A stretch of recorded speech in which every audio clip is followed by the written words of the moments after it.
Alors, je te demande pas si tu vas bien parce qu'on me parle de tristesse et de tension nerveuse. C'était déjà là dans les tirages d'hier ou avant-hier. Ça fait 2-3 jours que ça nous poursuit. Ici, j'ai le chiffre 22 avec la tension nerveuse. Nous avons des pierres de lithothérapie sur cette carte. Tu as l'impression d'être enfermé dans une grotte. J'ai vraiment cette notion soit d'emprisonnement, d'enfermement mental, 0022 quand je dis ça, ou d'enfermement par rapport à l'endroit où tu vis, par rapport à ton environnement. Donc, tension nerveuse, on me parle de tristesse. La situation dans laquelle tu te trouves ne te permet pas d'être complètement épanoui. Pourtant, on te parle de ressources. Peut-être que tu n'as pas exploité toutes les ressources. Ici, avec la carte des ressources, on te dit qu'il y a des possibilités pour toi, mais tu ne les vois peut-être pas parce que tu es trop submergé par ton mental et ton émotionnel. Pardon. On a une famille sur cette carte. Donc peut-être que tu peux essayer de trouver l'inspiration, la joie ou plus de légèreté par rapport à ta famille. Ou on peut parler aussi d'une famille d'âmes et de nouvelles connexions à venir 0111 quand je dis ça. On me parle de ta santé. La santé dans le sens où peut-être que tu es fatigué. En plus, cette saison, on manque de soleil, on est fatigué. Tu manques peut-être de vitalité. On te demande ici de te reposer. Je suis essoufflée, il y a cette espèce de course contre la montre, peut-être d'être toujours en action, en activité, d'avoir toujours quelque chose à faire. Et j'ai une personne qui est en train de s'épuiser ici, physiquement, moralement et mentalement. Prends les choses plus à la légère. Prends les choses plus à la légère. N'oublie pas que toute cette vie, c'est un cirque. Toute cette vie, c'est du cinéma. Ton âme est venue incarner une personne, incarner une vie. Tu peux, je le répète, tu peux créer ta réalité.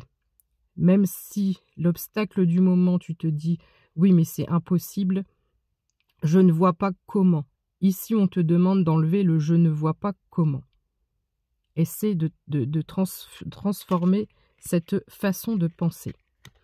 On a tes anges, tes archanges, tes guides, tes ancêtres, ta famille d'âmes qui veulent attirer ton attention par 3 cartes. On me dit de toi à moi. Il y a une connexion avec le ciel, la terre. Il y a une connexion ici avec le monde invisible. Soit qui est déjà existante, soit que tu dois apprendre ou réapprendre à créer.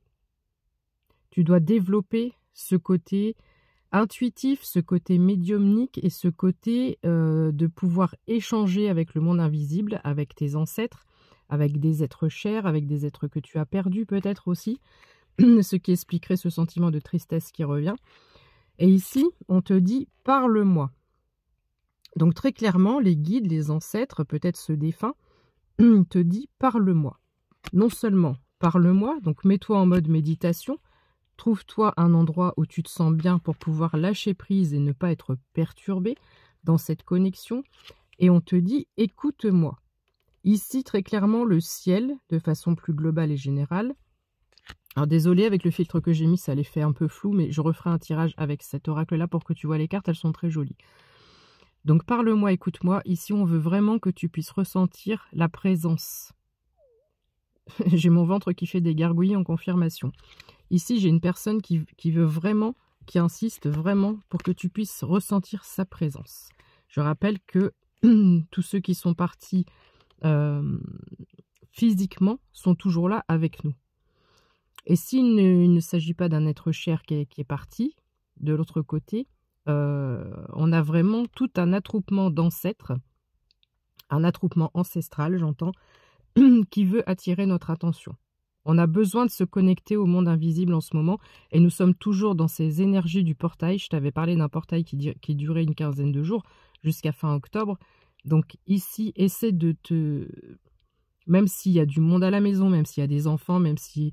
Peu importe. Essaie vraiment, même si c'est le soir au moment du coucher, quand tout le monde dort, c'est possible, même si tu es un peu fatigué, mais il faut vraiment que tu t'imposes un petit temps pour être en mode méditation et pour pouvoir te connecter avec là-haut. On te dit, avec cette carte, avec un bel arc-en-ciel, ose et risque. Tout est possible à celui qui ose, crée, travaille et n'abandonne jamais. Je te répète souvent cette phrase.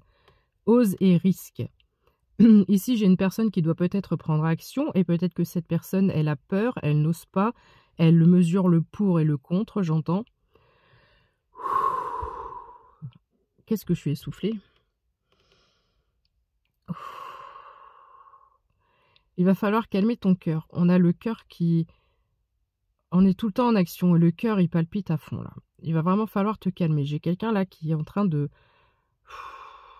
Zen. Zen. Donc, pose-toi, réfléchis à ce que tu veux faire, comment tu veux le faire, essaie d'enlever tout le côté mental qui vient te perturber, tout le côté peut-être matériel. Oui, mais, non, mais je ne peux pas parce que ceci, mais je ne peux pas parce que cela. Quand on veut, on peut. Tout ça, ce sont de fausses excuses. Donc ici, on te dit ose et risque. Et il y a cette notion où elle est tournée vers l'arc-en-ciel et elle doit tourner le dos peut-être à quelqu'un ou à une situation ou à une ou plusieurs personnes, j'en sais rien. Mais tu dois voir les choses pour toi-même et avancer pour toi-même ici. Comment on fait ça? Eh ben, on se projette. On se projette. On se projette. On visualise. La musique peut avoir sa signification. J'ai encore des notes de musique. J'ai une église, j'ai la foi. Donc on te dit de croire en ton projet. J'ai un agenda. Il faut pouvoir commencer un petit peu à planifier. J'ai une guitare. Et j'ai le chiffre 5. Le chiffre 5, c'est le changement. Donc se projeter, ça veut dire quoi? Tu peux très bien t'imaginer déjà dans la peau du personnage qui a créé ce que tu es en train de créer, ce que tu voudrais créer. Et te mettre en situation. Là, il faut vraiment que tu te projettes. D'habitude, je te dis, ne te focalise pas sur le futur, mais attention, se projeter, ce n'est pas se projeter sur un objectif, d'accord? On se projette sur une situation finale. C'est-à-dire, imaginons, je vais donner mon exemple pour que tu puisses avoir un peu une idée. Je suis en train d'essayer de penser à ma vie future, de mettre en place des choses, qu'est-ce que je veux faire, qu'est-ce que je veux construire, comment je peux amener mon abondance pour partir de l'endroit où je suis le plus vite possible. Donc c'est ça, se projeter, c'est mettre en place des choses. C'est prendre un calendrier, un papier, un stylo, c'est noter, c'est planifier. C'est ça en fait. Tu peux aussi le faire par exemple... je m'habitue avec ma fille, mais je m'en fiche là de ce que tu vas dire. Je ne dis pas si un jour nous sommes millionnaires. Quand on discute de certaines choses, elle a certains rêves, etc. Je dis quand nous serons millionnaires, il y aura ça, ça, ça, ça, ça. C'est ça, se projeter. C'est pas se dire, parce que là, si j'écoute que mon cerveau, je vais te dire, oui, mais comment tu veux qu'un jour, moi, je sois millionnaire? C'est impossible. Comment tu veux que? Le comment, 0808. On s'en fiche. Donc, on est en train d'apprendre. Donc, ça, je le fais avec l'abondance financière, mais tu peux le faire avec tout autre sujet, d'accord? Donc, quand on parle, ça devient une habitude, ça devient une normalité de dire, bah, quand on sera millionnaire, il se passera ça, ça, ça, ça, ça. Ça accélère, c'est un accélérateur déjà d'ouverture de conscience et d'ouverture des possibles. Tu l'adaptes en fonction de ta situation, mais quelqu'un a besoin d'entendre ça ici. On me parle de ton courage. Tu es une personne courageuse. On me parle de ton endurance. Je suis encore avec des personnes ici qui ne lâchent jamais. D'accord? Tu as du courage, tu as de l'endurance. Et on me parle de ta robustesse. Donc ici, j'ai vraiment une personne qui peut être très très solide si cette personne ne se laisse pas envahir par ses émotions et son mental. On me parle avec la libellule d'un envol. Il y a un envol par rapport à un contrat, un partenariat. J'ai les fourmis et j'ai le travail. Nous avons ici quelque chose qui arrive à toi qui va te permettre une transformation avec ce papillon magnifique bleu.